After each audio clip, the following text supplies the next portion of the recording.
तुमने तो मेरा बाइकाट किया था, फिर मेरी जान क्यों बचाई?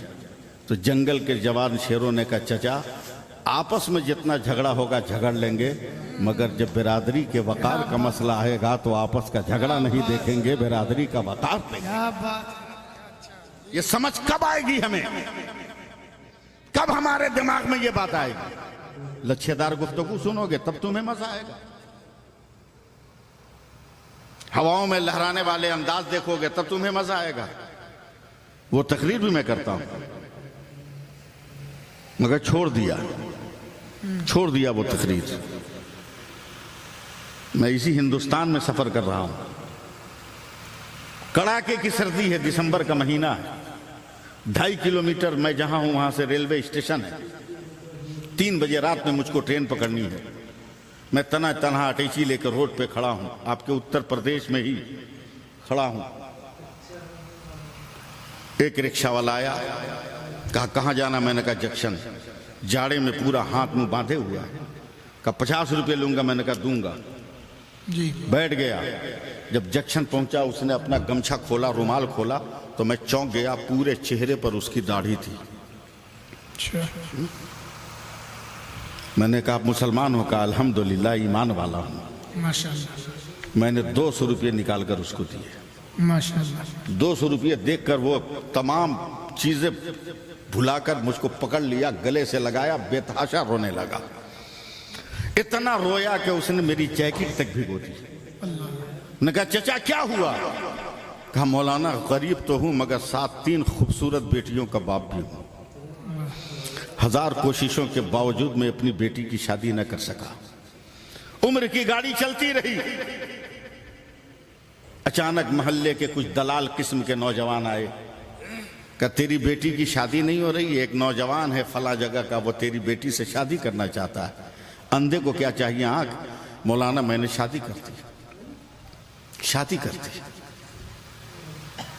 आज से 1 हफ्ता पहले फजर की नमाज पढ़ के मैं अपने घर जा रहा था, देखा मेरे दरवाजे पर एक नकाबपोश औरत हाथ में तलवार लेकर खड़ी। मैंने डरते डरते पूछा तुम कौन हो? तब उसने नकाब उठा दिया। मैं देख के चौंक गया, वो मेरी बड़ी बेटी है जिसकी शादी मैंने की थी। कहा ये तेरे हाथों में तलवार क्यों है? कहा इसलिए है कि मुझको जो होना था हो गया, मगर अपनी 2 बेटियों को मेरे सामने ज़बह करो ताकि उसकी आबरू बच जाए, उसकी इज्जत बच जाए। बोला क्या हुआ? बोला तुमने गुर्बत की वजह से बगैर तहकीक के मेरी शादी किया। वो कोई मुसलमान नहीं था, वो गैर था। मेरी आबरू लूटता रहा, अपने दोस्तों के पास मुझे सप्लाई करता रहा। आज मैं जान बचा के आई हूँ। मौलाना मेरी नजरों के सामने उसने तलवार अपने पेट में घोंपी और उसी जगह उसकी रूह निकल गई, मेरी बेटी मर गई। अल्लाह गवाह है, मैंने टिकट फाड़ के फेंक दिया। शहर के उलमा को जमा किया, जो पैसे मेरे पास थे मैंने लगाए। बाकी उलमा ने भी मदद किया, अवाम ने भी मदद किया। शाम तक रिश्ते तय करके उन दोनों बच्चियों की शादी किया। उस दिन से मैंने तय कर लिया है कि पहले आपको ठिकाने लगाऊंगा, फिर किसी और को ठिकाने लगाऊंगा। पहले आप अपनी जिंदगी में इनकलाब पैदा करो। कहां हो आप? कैसी तरबियत दिया बेटी को? कैसा सलीका सिखाया बेटा को कि नए आंचल की हवा लगने के बाद बेटा माँ और बाप को भूल गया, पुराने आंचल की खुशबू भूल गया। न दुआ मांगने का तरीका, न सलाम करने की तहजीब, न उसका तमद्दुन, और शान से कहते हो कि हम मुसलमान हैं। जिंदगी क्या है? बहुत तल्ख हकीकत सुनना। अगर कहोगे तुम लच्छेदार गुफ्तगू सुनना चाहते वो भी सुना दूंगा, मगर पहले तल्ख हकीकत सुनो। इमाम गजाली फरमाते हैं कि गरीब बाप ने अपनी बेटी के लिए रिश्ता तलाश करना शुरू किया। सुभान अल्लाह बोलिए। मैं जबरदस्ती बुलवाऊंगा। और रिश्ता बड़े बड़े मकानों में नहीं, ऊंची इमारतों में नहीं, वो अपने गांव और कुर्बो जवार के मसाजिद में जाकर रिश्ता खोज रहा है। कौन नौजवान है जो किसी न किसी मस्जिद में जमात के साथ पाबंदी से नमाज पढ़ रहा हो? कौन बोलेगा सुभान अल्लाह? कौन बोलेगा सुभान अल्लाह? सुभान अल्लाह। कौन जमात से नमाज पढ़ता? महीनों की तलाश और जुस्तजू के बाद इमाम गजाली फरमाते एक लड़के को टारगेट में लिया, कहा बेटा मैं चाहता हूं कि मेरी बेटी का रिश्ता तुमसे करूं। जी जो इबादत का रंग तुझ पे है वही इबादत का रंग मेरी बेटी पर है। माशाल्लाह माशाल्लाह। जो रियाजत का रंग तेरे ऊपर है वही रियाजत का रंग मेरी बच्ची के ऊपर है। का चचा मेरे पास कुछ नहीं है, तरबियत देखो, माहौल देखो, कुछ नहीं है।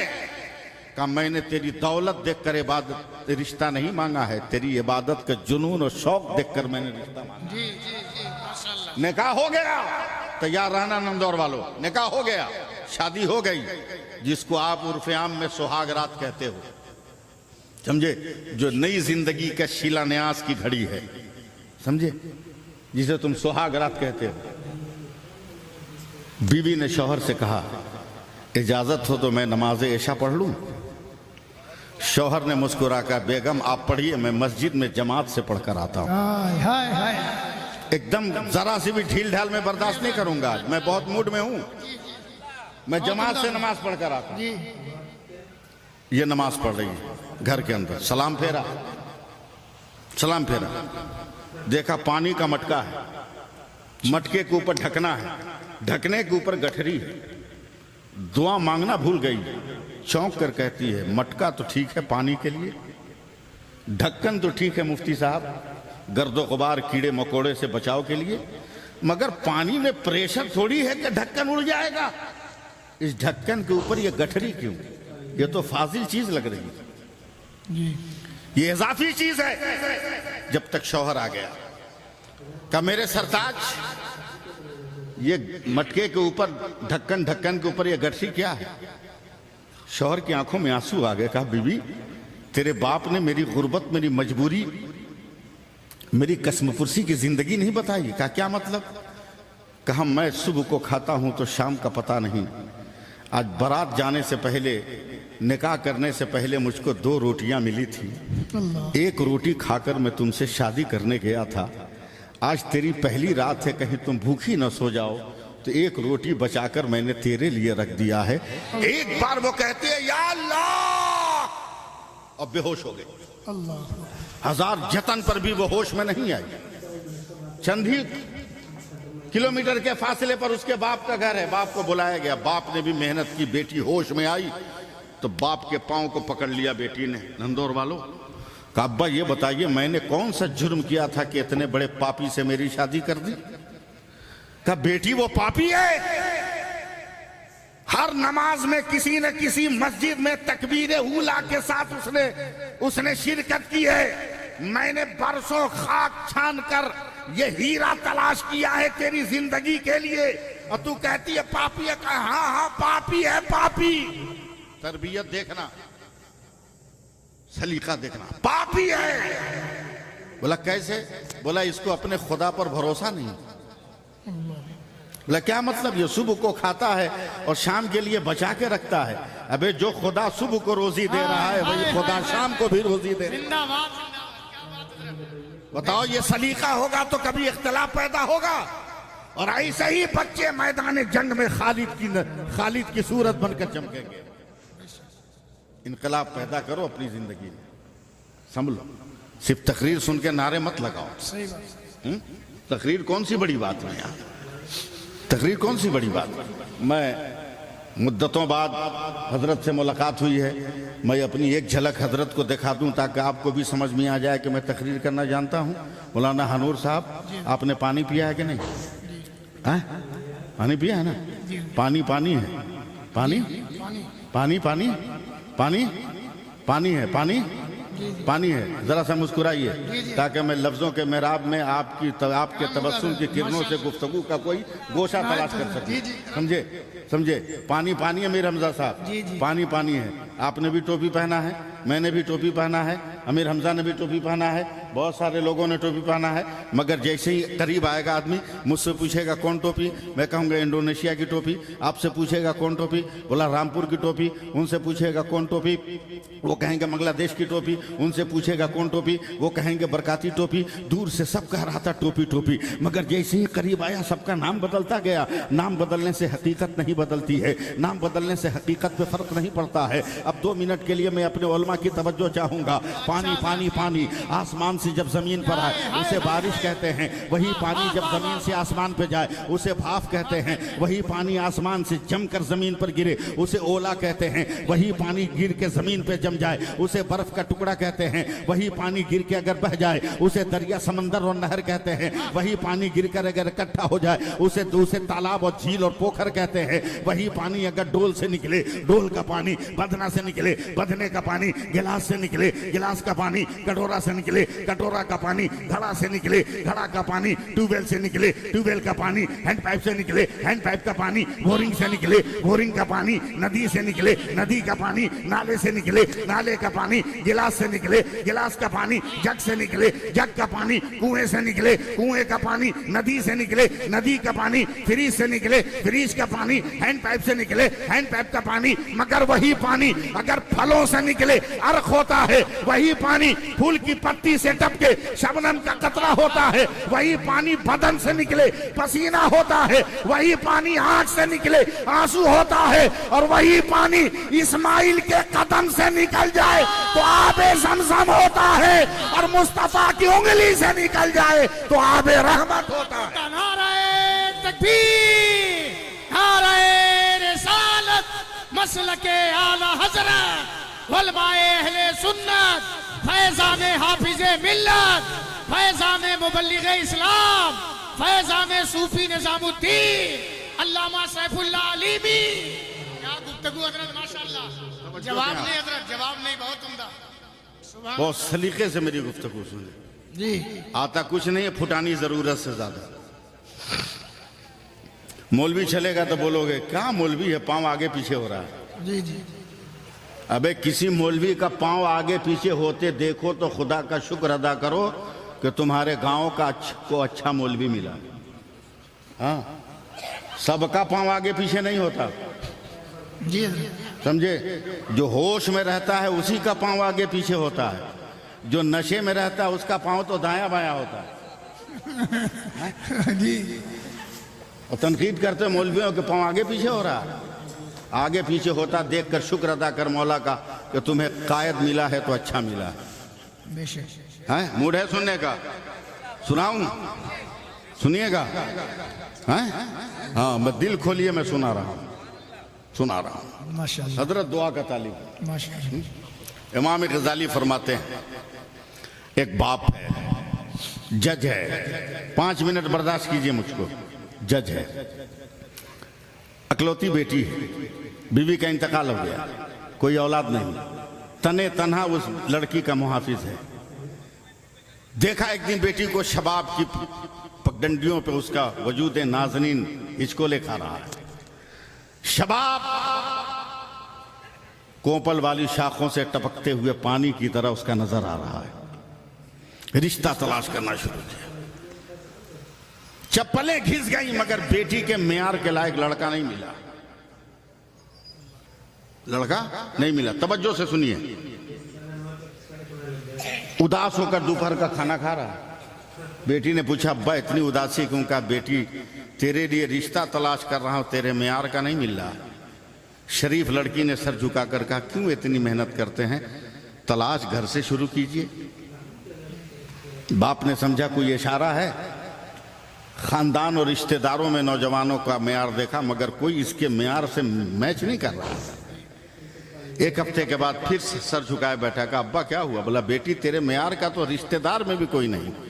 कहा, मत परेशान होइए ना, घर से तलाश शुरू कीजिए। और क्लोज हुआ, एकदम करीबी रिश्तेदारों को, अड़ोस पड़ोस के जो लोग हैं रहने वाले, उनको तलाश किया। कहा, कोई नहीं, कोई नहीं। तवज्जो से सुनिएगा, मेयार क्या है इस्लाम का, कोई नहीं मिला। एक हफ्ते के बाद फिर उदास है। कहा, अब्बा क्या हुआ? बोला, अभी भी तेरे मेयार का लड़का नहीं मिला। कहा, अब्बा घर से तलाश शुरू कीजिए। बाप ने कहा, बेटी एक एक नौजवान को मैंने चेक कर लिया, अब सिर्फ एक बाकी है जो मेरा नौकर है, जिसका नाम मुबारक है। क्या बात, दूसरा कोई बाकी नहीं। क्या बात है। क्या तुम उसे पसंद कर रही हो? कहा, अब्बा जो आपकी मर्जी हो, जो आपकी मर्जी। अच्छा जी। शादी हो गई। 20-25 दिन के बाद बाप बेटी से मिलने आया तो गुलाब का खिला हुआ फूल सूख गया, मुरझा गया, हुस्न का सारा बांकपन बिखर गया। सूखी डाली की तरह एकदम उदास, पतझड़ के मौसम की तरह उजड़े हुए पेड़ की तरह बदन। बोला बेटी क्या हुआ? बोला अब्बा खाने पीने की कोई कमी नहीं, मगर जब से निकाह हुआ आज तक मेरा शौहर मेरे घर में आया नहीं। म्यार देखिएगा, आया नहीं। गुस्से में आपे से बात, जज है ना, अदालत की कुर्सी उसके हाथ में, गुस्से में अपने नौकर मुबारक से कहा क्या बात है, जबरन मैंने रिश्ता किया? बोला नहीं, मेरी रजा लेकर। कहा फिर आज तक तुम अपनी होने वाली बीवी के करीब क्यों नहीं गए? बोला अभी भी नहीं जाऊंगा। बोला क्यों?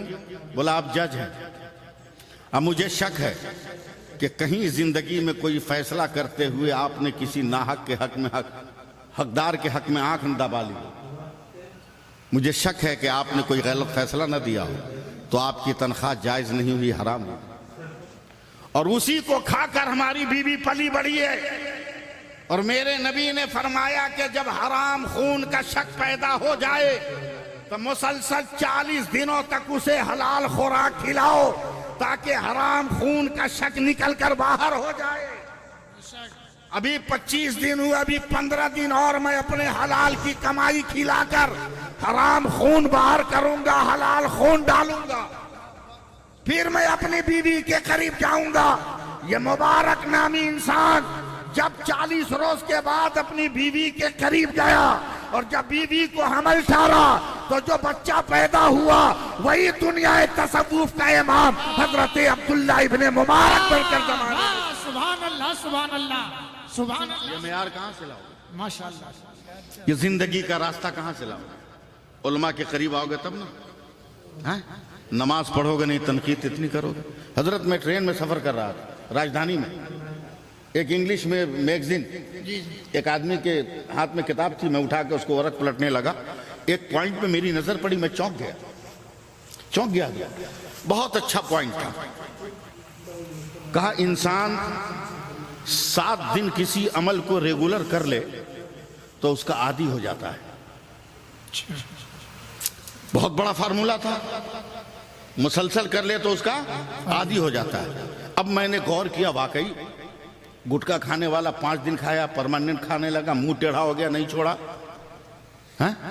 बीड़ी पीने वाला, सिगरेट पीने वाला, हुक्का पीने वाला, जिंदगी तमाम हो गई लेकिन नहीं छोड़ा।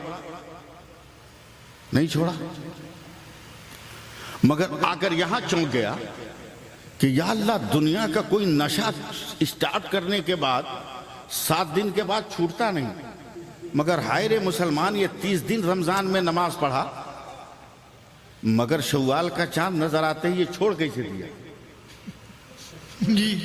जबकि 7 दिन में परमानेंट हो जाता, 7 चौके 28,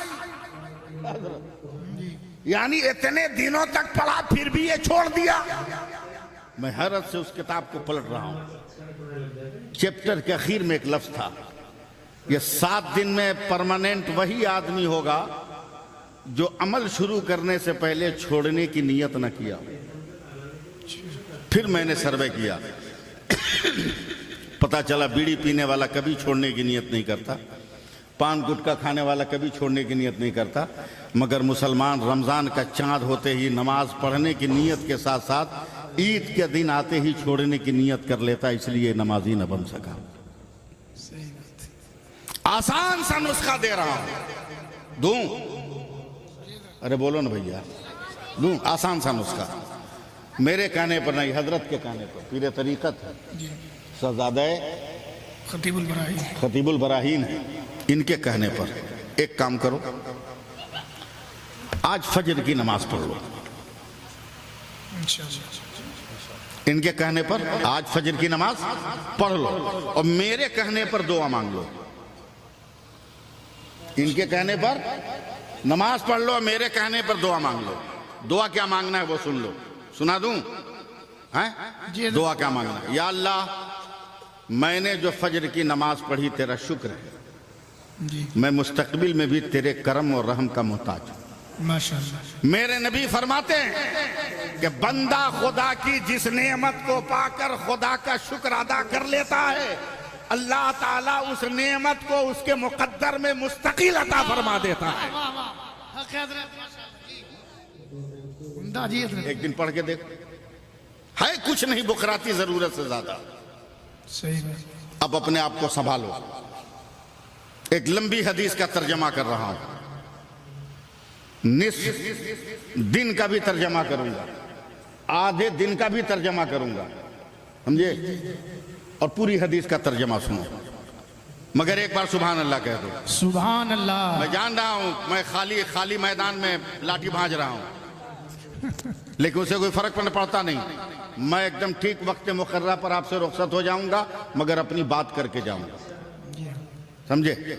मेरे नबी फरमाते हैं कयामत के दिन अल्लाह के हुक्म से एक बंदे का अमल वजन होगा, सुनिएगा, और जहां दिल पे लगे वहीं फट से बोलिएगा सुभान अल्लाह। मेरे कहने पर मत बोलिए, सवाब कम हो जाएगा। एक बंदे का अमल वजन होगा।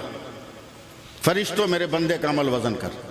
फरिश्ते वजन करेंगे, अमल वजन करने के बाद बंदा भी खुश, फरिश्ता भी खुश।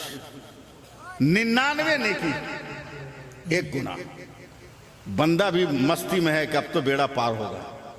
फरिश्ते उन करमो उन सुरहु अताब अम्माबाद फ़ौज़ बिल्लाहि मिनश शैतानिर रजीम बिस्मिल्लाहिर्रहमानिर्रहीम मा अताकुमुर रसूलु फ़ख़ुज़ूहु व मा नहाकुम अन्हु फ़न्तहू आमन्तु बिल्लाहि सदक़ल्लाहु मौलानल अज़ीम व सदक़ा रसूलुहुन नबियुल अमीनुल करीम व नहनु अला ज़ालिका लमिनश शाहिदीन व शाकिरीन वल्हम्दुलिल्लाहि रब्बिल आलमीन। बहैसियत मुसलमान, आप में से जिन जिन लोगों को जो भी दरूद पाक याद हो, पूरी ईमानदारी के साथ ज़ोर से दरूद पाक पढ़ लीजिए। अल्लाहुम्मा सल्लि अला सय्यदना मौलाना मुहम्मदिन मादनिल जूद वल करम व आलिहि बारिक व सल्लिम। हुसूल बरकत के लिए एक बार और पढ़ लीजिए। सल्लल्लाहु अलैहि नबील उम्मी व आलिहि बारिक व सल्लिम सलातम व सलामन अलैका या रसूलल्लाह सल्लल्लाहु अलैहि वसल्लम। ये राल हक का मुज़दा है वो जलवा बार होता है। ये राल हक का मुज़दा है वो जलवा बार होता है। मोहम्मद मुस्तफ़ा का जिस घड़ी दीदार होता है। माशाअल्लाह। और दरूद पाक पढ़कर अलीमी आप सो जाएं, सुना है ख्वाब में सरकार का दीदार होता है। माशाअल्लाह। एक बार और बाबा से बुलंद दरूद पाक पढ़ ले। सल्लल्लाहु अलैहि नबील उम्मी वालिहि सल्लल्लाहु अलैहि नबील उम्मी वालिहि सलातम व सलामन अलैका या रसूल वसल्लम सलातम व सलामन अलैका या रसूल अल्लाह। हज़रात, बहुत शानदार तकरीर, बहुत शानदार पैगाम हज़रत अल्लामा मुफ्ती अलाउद्दीन साहब क़िबला मिसबाही ने पेश किया। साथ ही साथ अचानक ये खुशी मयस्सर आई कि हम और वो दोनों एक साथ अशरफिया में तालीम हासिल करते थे। उनको देखकर उम्र का अंदाज़ा होता है, मुझको देखकर उम्र का अंदाज़ा नहीं होता। लेकिन मेरी उम्र भी कम नहीं है, मैं भी 65 साल का हो गया हूँ।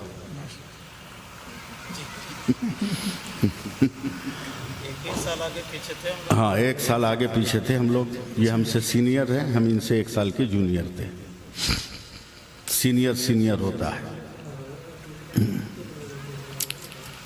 जी लगाइएगा, 8-10 मिनट मुझको आप लोग संभालिए, उसके बाद जितनी देर कहिएगा मैं अकेले आप सबको संभाल के ले जाऊंगा। मैं अमीर रमज़ा साहब आप लोगों को देखकर खालिस नाते पाक की उर्दू में अशार में पढ़ता हूँ। मैं जानता हूँ कि कहीं ये बाउंसर ना हो जाए, मगर इश्क है तो इश्क का इजहार होना चाहिए। बंद हो आंखें मगर दीदार होना चाहिए। जी मैं मतलब पढ़ता हूँ अल्लामा साहब जी कि अमाज गाहे यकीन है गुमान थोड़ी है। जी अमाज गाहे यकीन है गुमान थोड़ी है। हयाते शाहे उमम दास्तान थोड़ी है। जी हयाते शाहे उमम दास्तान थोड़ी है। और यहाँ से शेर सुने के अजान आज भी होती है सहने काबा में, जी अजान आज भी। अजान आज भी होती है सहने काबा में, मगर बिलाल के जैसी अजान थोड़ी है। हाय हाय हाय हाय, क्या बात हजरत, जिंदाबाद। अजान आज भी होती है सहने काबा काबा में, में मगर बिलाल के जैसी अजान अजान थोड़ी थोड़ी है। है। और अमीर रमजा साहब आप शायर हैं, देखें रदीफ और काफिया और ज़मीन देखें कि पसीना उनका महकता रहेगा नस्लों तक। माशाल्लाह माशाल्लाह, क्या बात। पसीना उनका महकता रहेगा नस्लों तक, ये कोई मुश्क कोई ज़ाफ़रान थोड़ी है। हाय हाय हाय हाय, नारे तकबीर, नारे रिसालत। पसीना उनका महकता रहेगा नस्लों तक, ये कोई, शुक्रिया अल्लाह, अल्लाह बरकत, ये कोई मुश्क कोई ज़ाफ़रान थोड़ी है। और ज़बां महकने लगी पढ़ के सूरह वल्लैल। वाह वाह वाह, साहब सज्जादा पीर तरीक़त की तवज्जो चाहूँगा दुआ कि ज़बां महकने लगी पढ़ के सूरह वल्लैल। मौलाना हारून साहब, ज़बां महकने लगी पढ़ के सूरह वल्लैल, हमारे मुंह में कोई इत्रदान थोड़ी है। हमारे मुंह में कोई इत्रदान थोड़ी है। और आखिरी शेर सुन लीजिए कि नमाज इश्क न छोड़ी किसी भी हालत में, ये तो समझ में आएगा आपको। नमाज इश्क न छोड़ी किसी भी हालत में, हुसैन जैसा कोई खानदान थोड़ी है। हुसैन जैसा कोई खानदान थोड़ी है। और जब बात आ गई करबला की तो मैं चाहता हूँ 4 मिसरे में पढ़ लूँ। अगर इजाजत हो तो मैं 4 मिसरे पढ़ूं। जी करम होगा, हौसला बढ़ाइएगा थोड़ा। करम होगा। हाँ, बहुत थक के आया हूँ, बड़ा लंबा सफर करके आया। जी जी कि देखें, एक लफ्ज की शायरी है, जी जी जन्नती शाद है दोज़खी मर गया। जी देखेंगे, एक लफ्ज की शायरी है, जन्नती शाद है दोज़खी मर गया, कातिले इब्ने मौला अली मर गया। मतलब बराए मतला है, शेर के लिए तैयार रहिएगा। जन्नती शाद है दोज़खी मर गया, कातिले इब्ने मौला अली मर गया, और तीर जिस पे चला अब भी जिंदा है वो। तीर जिस पे चला अब भी जिंदा है वो, तीर जिसने चलाया वही मर गया। नारे तकबीर, पूरा मजमा नारे रिसालत, फैज़ाने शुहदाए करबला, फैज़ाने खतीबुल बराहीन। बहुत उम्दा, तीर जिस पे चला अब भी जिंदा है वो, तीर जिसने चलाया वही मर गया, वही मर गया। तीर जिसने चलाया वही मर गया। बस थोड़ी सी गुफ्तगू होगी मेरी, वक्त चूंकि ज़्यादा हो गया, कबूल कीजिएगा, इसको कबूल कीजिएगा। मगर पहले 4 मिसरे सुनाकर मैं देखता हूँ कबूल कीजिएगा कि नहीं कीजिएगा। परखना जांचना यूं ही हयात मत देना। अच्छा, देखता हूँ परखना जांचना कहाँ तक मैं आप तक पहुँच पा रहा हूँ। परखना जांचना यूं ही हयात मत देना, ज़मीर बेचने वालों का साथ मत देना। वाह वाह वाह वाह, जी जी जी, तवज्जो चाहूंगा। जी जवाब परखना जांचना यूं ही हयात मत देना, देना। ज़मीर बेचने वालों का साथ मत देना। जहेज मांगने वाले भिखारी होते हैं, तुम ऐसे शख्स को बेटी का हाथ मत देना। वाह वाह वाह वाह वाह, लाजवाब हजरत, जवाब नहीं माशाअल्लाह। वाह वाह वाह वाह, तुम ऐसे शख्स को बेटी का हाथ मत देना। बहुत आसान लफ्जों में मैं तकरीर करूंगा, वरना मैं भी उर्दू बोलना जानता हूं, लेकिन इस बात की कोशिश करता हूं कि मेरी बात आप तक पहुंचे। समझे? आप सर्वे किए होंगे, आपने तहकीक की होगी कि 2019 के बाद से अब तक औरतों को सर्दी नहीं हुई है, जुकाम नहीं हुआ उनको। मर्दों को सर्दी हुई, मर्दों को जुकाम हुआ, मगर औरतों को सर्दी नहीं हुई, न जुकाम। काहे? कोरोना पीरियड से अब तक वो जो मास्क लगा रही है ना, तो नाक मुंह उनका बंद है, ठंडी हवा लगती नहीं, इसलिए सर्दी होती नहीं, जुकाम होता नहीं। मैंने मेडिकल साइंस से पूछा, ये तेरे 4 इंच के कपड़े में इतना पावर कि औरतों को सर्दी जुकाम से बचा दे?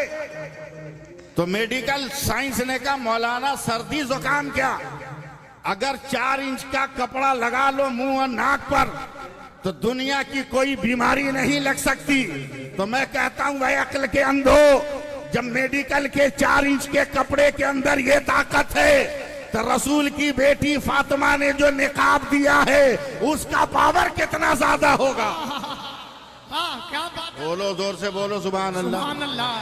हम हवा में बात नहीं करेंगे, हम साथ साथ आपको लेके चलेंगे, समझे, आपको लेके चलेंगे। जी वरना हम तो तकरीर करते ही हैं, बहुत दिन से कर रहे हैं, हम तो जवानी से तकरीर कर रहे हैं और अभी भी उसी स्पीड में बोलते हैं और इंशाअल्लाह ताला जब तक जिंदा रहेंगे बोलते रहेंगे, इंशाअल्लाह इंशाअल्लाह। जब तक जिंदा रहेंगे बोलते रहेंगे। इसलिए कि मसला कुछ ऐसा आ गया, रात दिन तकरीर करना है। जी एक दिन मैं घर गया हजरत, मेरी बेटी एक ही है, उसने कहा अब्बू एक बात कहूं? कहो। कहा आप सफ़ेद कपड़ा पहन के तकरीर कीजिए। मैंने कहा तेरी फरमाइश का मतलब?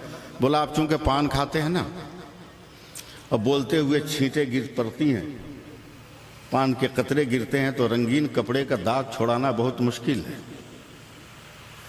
कुछ भी लगाएंगे कपड़ा डिस्कलर हो जाएगा और सादा कपड़ा पहनकर जितना भयंकर दाग लगा के लाइए ना, मैं चुटकी बजा के छोड़ा दूंगी। मैंने कहा बेटी तुमको क्या मिल गया कि इतना बड़ा दावा कर रही हो? कहा साबुन कंपनी वालों ने एक केमिकल बनाया है जिसको लगाने के बाद सारा दाग छूट जाएगा। हमने कहा बेटा उस केमिकल का नाम क्या है? लड़की ने धीरे से कहा अब्बा उसका नाम आला है। जी उसका नाम आला है। आला है। मैंने मुस्कुराकर अपनी बेटी का हाथ चूम लिया, कहा तुमने जन्म जन्म का मसला हल कर दिया। कपड़े में दाग लगे तो आला लगाओ, अकीदे में दाग लगे तो आला हजरत बोला। क्या अच्छा जरा मोहब्बत के साथ बोलना। बहुत उम्दा सर, वाह वाह वाह। आपको करीब कर रहा हूँ, जी हजरत, आपको करीब कर रहा हूँ। तकरीर तो मैं कर ही लेता हूँ। बुजुर्गों की दुआएं, हजरत का फैज़ान, हजरत के वालिद साहब क़िबला अलैहि रहमतुर रिदवान की बहुत दुआएं मैंने पाई, अल्हम्दुलिल्लाह, बहुत दुआएं पाई। जी बहुत जलसे मैंने हजरत की सरपरस्ती और सदारत में मैंने किए, माशाअल्लाह। इनकी सरपरस्ती और सदारत में भी बहुत जलसे मैंने किए। जी ये सब बुजुर्गों का फैज़ान है जो मैं बोल रहा हूँ। इश्क बचाइएगा, इश्क, इश्क नबी बहुत बड़ी चीज़ है। हजरत मैं बम्बई में तकरीर कर रहा था, बहुत बड़ा मजमा था। मजमा देखकर मैं जोश में आ गया। कहा मुसलमानों ज़रा ज़ोर से दरूद पाक पढ़ो, मेरे नबी ने कहा कि जो सच्चे दिल से दरूद पढ़ लेगा मैं मैदान क़यामत में उसे अपनी चादर में छुपा लूँगा। एक पढ़ा लिखा जाहिल खड़ा हो गया।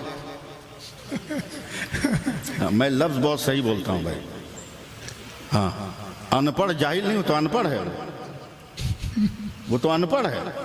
पढ़ा लिखा ही जाहिल होता है। क़ब्ले इस्लाम अरब का सबसे पढ़ा लिखा आदमी अम्र बिन हिशाम था, जिसको लोग मारे रोब और दबदबा के अबुल हिकम कहते थे। मगर वही अम्र बिन हिशाम बाद इस्लाम नबी के हजारों मोजज़ात देखकर भी ईमान नहीं लाया, तो नबी ने उसी पढ़े लिखे का नाम अबू जहल। क्या मुफ्ती साहब, पढ़ा लिखा जाहिल खड़ा हो गया, मुझ जैसे आदमी को डांट दिया। कहा मौलाना जबान बंद करो, तकरीर बंद करो, बैठ जाओ। हमने कहा क्यों? बोला इस सदी का इतना बड़ा झूठ हमसे बर्दाश्त नहीं हो रहा। हमने कहा क्या झूठ? बोला तुमने कहा कि जो नबी पे दरूद पाक पढ़ेगा तेरे नबी चादर में छुपा लेंगे। अरे मौलाना पहले बोलने से पहले सोचो तो। कहा सुन्नी हूँ, सोचता हूँ तब बोलता हूँ। बोला कैसे मुमकिन है? एक एक रात में हजारों हजार नहीं करोड़ों करोड़ आदमी दरूद पाक पढ़ रहे हैं। तेरे नबी की चादर कितनी बड़ी, टेंशन तो दे ही दिया था। हड़बड़ा के मैंने कह दिया 2 मीटर या 2.5 मीटर। तो ताली बजाने लगा। बोला तब तो और मुमकिन नहीं है। हमने कहा क्यों? साथ दीजिएगा तब मैं मेहनत करूं, जी हजरत। वरना बाईपास भी मैं करना जानता हूं, समझे। आया भी बाईपास हूं कि 2.5 मीटर में कैसे घुसेंगे लोग। हमने कहा मेरा अकीदा है, मेरे नबी को अल्लाह ने ये ताकत, ये कुव्वत, ये इख्तियार दिया है, मेरे नबी ये काम कर जाएंगे। बोला कुछ भी करो मगर आज की साइंस इसको नहीं मानती। जैसे ही साइंस का नाम लिया ना, चढ़ गया दिमाग पर रंग बरेली का। और जब बरेली का रंग चढ़ेगा ना तो सारे जमाने का रंग उतर जाएगा। बेशक बेशक। अब तक लोग घन चक्कर में फंसे हैं मौलाना हारून के, हम जाएं किधर? जी जी। इधर रहें कि उधर रहें? इधर रहें के उधर रहें? अबे हिंदुस्तान में मजहब के नाम पर, मसलक के नाम पर 2 ही तो रास्ता है, एक बरेली एक देवबंद। और अभी भी घन चक्कर में हो। फैसला तो नाम कर रहा है जी। बरेली का पहला हर बे है, देवबंद का पहला हर दाल है। बरेली की बे से बहिश्त का पता चल रहा है, देवबंद की दाल से दोज़ख का यकीन हो रहा है। फैसला कर लो किधर जाना है, अच्छा फैसला कर लो किधर जाना है। चढ़ा रंग बरेली का। मैंने कहा अगर माँ का दूध पिया है तो आ जा स्टेज के पास। आज मैं साइंस से साबित करूंगा कि मेरे नबी अपनी चादर में उम्मत को संभालेंगे। माशाअल्लाह। नंदौर है गांव का नाम। जी हाँ, मिस्टेक हो तो बताइएगा। हाँ, तो नंदौर वालों दौड़ा दौड़ा आया ना एकदम स्टेज के पास। और जैसे ही आया ना तो अचानक मेरी आंखों से आंसू के 2-4 खतरे गिरे। कहता क्या मौलाना डर से रो? मैं कहा डर से नहीं रो रहा हूँ, हैरत से रो रहा हूँ। बोला कैसी हैरत? बोला तेरा कपड़ा बता रहा है कि तू किसी करोड़पति बाप का बिगड़ा हुआ बेटा है। जी। काश ये दौलत तेरे पास न होती, मेरे पास होती तो मैं सबसे पहले मदीना जाता और अपने आका के रोजे पर सलाम पेश करके आता। वाह वाह वाह वाह माशाअल्लाह। हजरत दुआ दे। फौरन वो कहता है मदीना देखना है कि हमने, कौन पागल है जो नहीं देखना चाहता? कहा मौलाना अगर कहो तो मैं तुमको 20 सेकंड में यहीं से मदीना दिखा दूं। हमने कहा ओरिजिनल देखूंगा, साथ दीजिएगा मेरा, ओरिजिनल देखूंगा। हमने कहा हाँ हाँ दिखा दो, ओरिजिनल दिखाऊंगा। कहा हिम्मत है और बाप की असली औलाद हो तो देखा। दौड़ के गया माइक वाले के पास, वहां से पावर लिया, पीठ पे बैग था उतारा, लैपटॉप निकाला, ऑन किया, माउस से खेलता रहा खेलता रहा खेलता रहा खेलता रहा खेलता रहा खेलता रहा खेलता रहा खेलता रहा। 18-19 मिनट हुए, पीटा सीना का। मौलाना देख देख, ये शहर मदीना है, ये मस्जिद नबी है, ये गुम्बद खतरा है, ये रोज़े रसूल है, ये मेहराब नबी है, ये मेहराब उस्मानी है, ये मेहराब बिलाली है, ये मेहराब बिलाली है, ये जन्नतुल बकी है, वो बाबे सलाम है, वो बाबे बकी है, वो बाबे जिब्रील है, वो बाबे फातिमा है, वो जन्नतुल बकी है, वो दयारे हलीमा है, वो दयारे उस्मान गनी है, वो दयारे फातिमातु ज़हरा है। क्या बात। मैंने कहा ना साथ नहीं दे पाइएगा आप लोग। बहुत उम्दा माशाअल्लाह। जैसे ही मदीना दिखाया हमने कहा हिम्मत है तो मक्का भी दिखा दे। कब 15 सेकंड में। अचानक उसे लैपटॉप पे आया पूरा शहर मक्का का। देखिए मक्का है, हौसला बढ़ाना। ये मक्का है, ये देख काबा है, ये हजर अस्वद है, ये मुल्तजिम है, ये मकाम इब्राहिम है, वो मिज़ाब रहमत है, वो देख सफा है, वो मरवा है, वो मीना है, वो मुज़दलिफा है, वो वादी अरफात है। क्या बात हजरत, बहुत खूबसूरत। अभी भी मजमा उठ नहीं रहा। बहुत उम्दा हजरत, जवाब नहीं। मैंने कहा भारत में रहकर आज तक लाल किला हमने नहीं देखा, माल हमारा कब्जा किसी और का, हमने देखा नहीं। कहा बोलो तो 5 सेकंड में दिखा दूं। कहा दिखा दो। कहा ये लाल किला, यहाँ हमारे प्रधानमंत्री महोदय भाषण देते हैं, MP MLA और मिनिस्टर बैठते हैं। हमने कहा बगल में कुतुब मीनार है। कहा 3 सेकंड में दिखा दिया। हमने कहा मोहब्बत की नगरी ताजमहल 2 सेकंड में। जैसे ही दिखाया हजरत ताजमहल, मैंने आस्तीन चढ़ाई। कहा अब तेरी समझ में आया कि मेरे नबी अपनी चादर में उम्मत को संभालेंगे? बोला कैसे? हमने कहा पागल, जब तेरे लैपटॉप के 2 इंच के पेन ड्राइव में सारी दुनिया समा सकती है तो मेरे मुस्तफ़ा की चादर में कायनात क्यों नहीं समा सकती है? जिंदाबाद जिंदाबाद। बहुत उम्दा, बहुत उम्दा माशाअल्लाह। तकरीर तो हो सकती है, जवाब नहीं है। जो गुफ्तगू कर रहा हूँ वो गुफ्तगू सुनिए। वो गुफ्तगू अल्लाह फरमाता है मेरे रसूल जो दें उसे ले लो, और मेरे रसूल जिससे मना करें उसे छोड़ दो। आज हमारा माशरा किस कगार पे जा रहा है? कितने घरों की आबादी होगी आपकी? 200-400? वहाँ 500 500 ज्यादा ही जी। मगर मैं जिस मोहल्ले में रहता हूँ 12 लाख मुसलमानों की आबादी, माशाल्लाह 12 लाख, 19 मसाजिद। माशाल्लाह। आज सर जोड़कर हम सारे ये उलमा 19 उलमा बैठे, इन्होंने तय कर लिया कि जिस शादी ब्याह में बाजा बजेगा, डीजे बजेगा, डांस होगा, पटाखा छूटेगा, हमने कहा नहीं पढ़ाएंगे। पूरी आबादी के लोग टस से मस हो गए, मगर आज तक एक निकाह भी नहीं पढ़ाया गया। माशाल्लाह सारे लोग सीधा हो गए। सुभान अल्लाह। बावर्चियों ने अपने ऑफिस के सामने बोर्ड लगा दिया, जिनकी शादी में उलमा से बगावत करके गैर शरई रस्में होंगी उसका खाना नहीं बनाऊंगा। क्या अच्छा। मैरिज हॉल वालों ने अपना दरवाजा बंद कर दिया। अगर आप चाहोगे तो मिनटों में इलाके को संवार नहीं सकते हो, बिल्कुल हैं?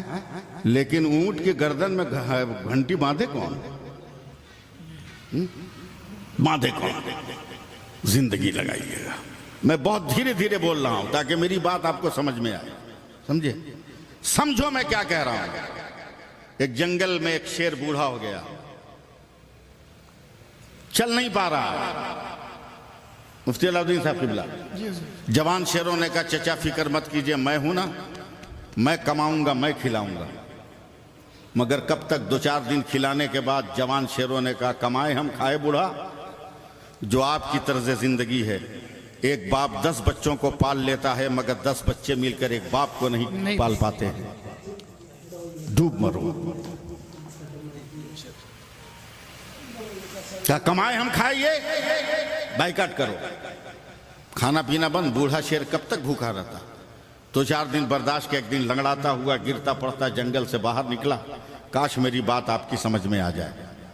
जंगल से बाहर निकला, गांव के सारे कुत्तों ने घेर लिया, बोला मारो, यही हमारे बाप दादा को खाने वाला है। सारे कुत्तों ने घेर लिया। अब शेर पर हमला करते कुत्ते कि जंगल के तमाम जवान शेर निकले और देखा मेरे बूढ़े पर कुत्ते हमला करेंगे।